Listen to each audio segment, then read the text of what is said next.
What's up, guys? Today I am going to be sharing you what I told my trio friends. Yes, if you do have not seen my trio yet, please watch that video. Link is not going to be in the description. Um, but it will be. Hold on. It will be. Um, will be on my channel page if you click on. Once you're done watching the video, if you click on Micah Hits, you will be able to see the video. It should be at the very top because I just released it.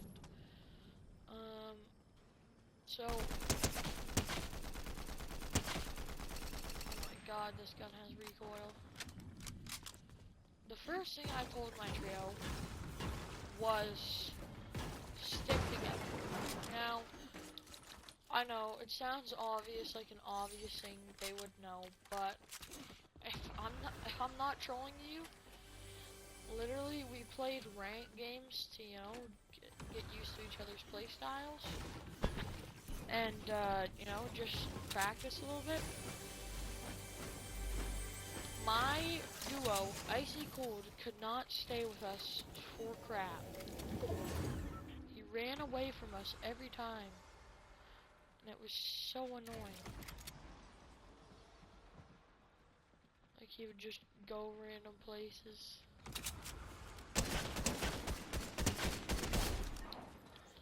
And it was kind of annoying. But an idea that works to keep him with me and my teammate and my other teammate, Unbelievable Baz, was I explained it to him like this. Think of a heart, it's the core. It's what keeps the body running. Now, all your like blood vessels connect to the heart, right? And they need to stick together. So what I basically said was, think of me as the core, or someone's got to be the core. So I decided to be the core, as I'm the IGL. So I basically said, think of me as the core, and you're a blood vessel, and you want to stick to the core, right? That's basically what I said. And it seemed to work, because from there on, he stuck with me, like, all the time. Like, all the time. I don't think he ran away from us once. Unbelievable Baz did not have those problems. He was with me all the time. She stayed with the team. Another thing I told my team is try and have as many, even if you're not the one who's doing the tarping or most of the building, always have mats. That's very important. I said always have mats. You never know when someone's gonna need them, and and I put it this way.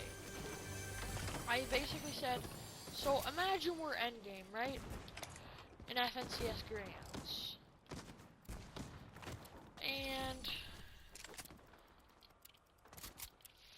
alright, I'm trying to remember how I put it. I said, and imagine I'm tarping for us. And then I said, but I run out of mats. And you guys don't have mats. And then someone jumps in our box and gets us. And that's the reason why we didn't do well. And they seem to accept that pretty well. Like, they completely understood what I meant. So,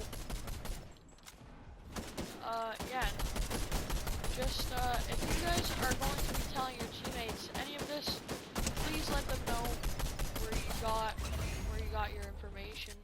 It would mean a lot if you would direct them to my channel. if you do, thank you very much. It's very appreciated. So one of my other things is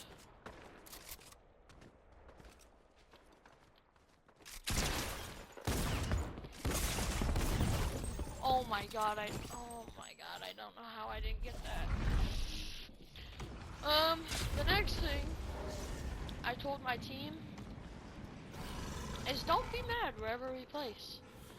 Now, for you guys it might be different because I don't know how many FNCS tournaments you guys have played, but this is our first, like everyone in the trio, this is our first FNCS. Like, not like an FNCS Skin Cup. We've all played FNCS Skin Cups. But this is the first, like, actual FNCS that we're all playing. Not just as a trio, as ourselves. So, I told them, if we place bad, I told them, it doesn't matter. It's our first tournament, you know? It's how you get better. You need, like, my mentality is, if you want to win, you need to know what it's like to lose.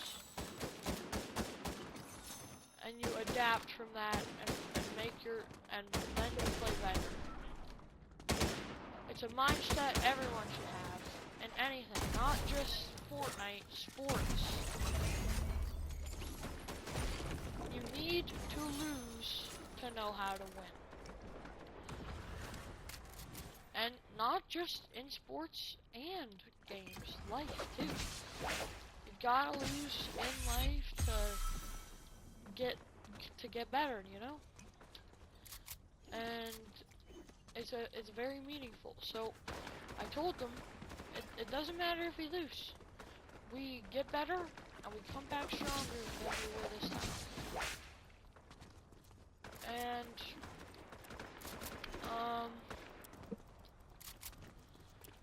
like, yeah, that's basically what I said. And what else did I say? There was a whole bunch of other things. Oh, a huge one was, please do not die to fall damage. My trio does have a habit of thinking some of the jumps are makeable, and like, or you won't take fall damage from it, or you won't take a lot, and they end up getting their ankles snapped when they hit the ground, and it's over. So I had a good discussion. I was like, even if you think it's makeable, even if you're trying to conserve mats, just build like a little bridge over.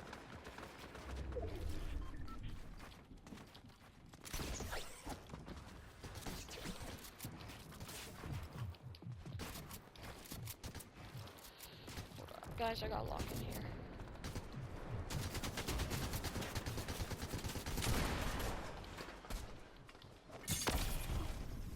Anyways, I said just build like a floor or a wall or something, and then, or like floors or cones, and walk across. Like, we can always refarm mats, but if you die close to the end of the game because you died to fall damage, sometimes we might not be able to get you back. So, that's what I said. What else? I'm trying to think of other things that I said to them, but it's kind of hard.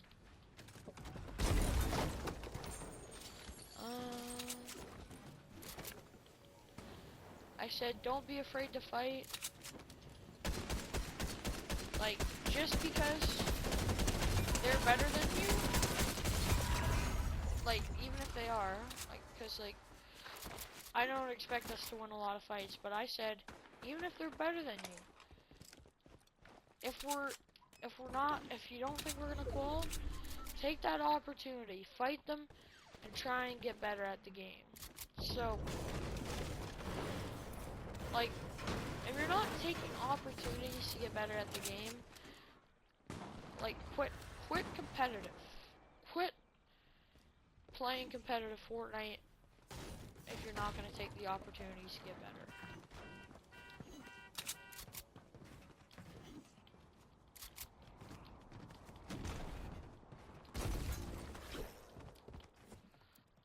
Did I just find the best hiding spot ever? There's like 2 or 3 other things I told them. I told them, this is another big one. They have to listen. Sometimes they are completely oblivious, talking to someone else or scrolling on TikTok, and I mark a drop spot, and they don't mark, and they don't get there. Or I tell them pull your glider at, for example, 500 meters, and they'll pull their glider at like 100 and like not even get to the spot.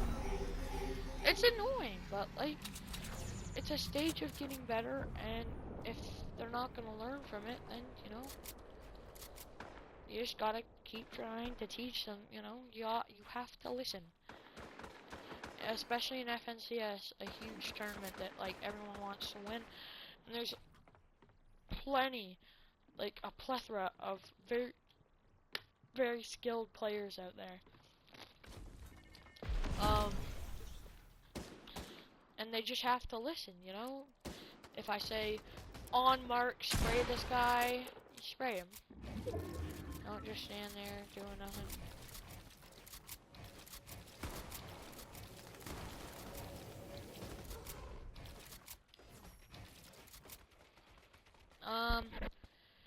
And another huge thing is, if I tell you that there's a mark on the map, you can see it up at the very top middle of the screen. You guys can probably see it. It's the compass. Look at that. It'll show you where the mark is and where the people and where I marked something. You shouldn't get that wrong. No one should get that wrong. And if you're not seeing the people or the marker, like, get glasses. Get those gaming glasses where, like, you might not need glasses in person, like, in real RRL, but you may need those gaming glasses when you're gaming.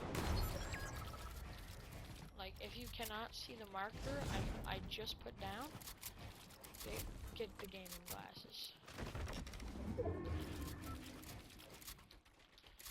Guys, I'm sorry this part's not entertaining. I'm waiting for someone to push me.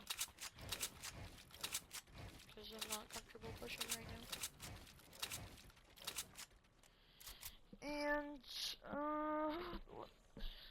one of my last things, and it's a huge one, is it doesn't matter if a guy, I don't actually think I said this to them, but I'm gonna, it doesn't matter, I've got 2 more, this one and then another one. I said, it doesn't matter if the gun you see is a higher rarity but different than yours. If you're comfortable, for example, say I have a green pump and I find a purple Maven auto shotgun. You know, I might take it, but I'm more comfortable playing with the pump.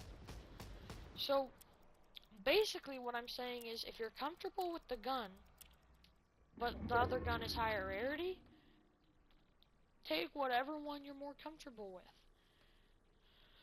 with. Or expand your horizons and play with the higher rarity, even if you don't like it. You should always play what you're more comfortable with, not what does more damage.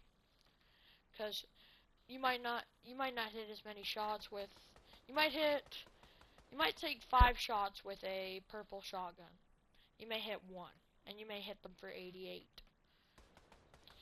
But you may have a green pump versus that, and you may hit, and you're comfortable with the green pump, and you may hit like 2 or 3 shots out of 4 shots taken. And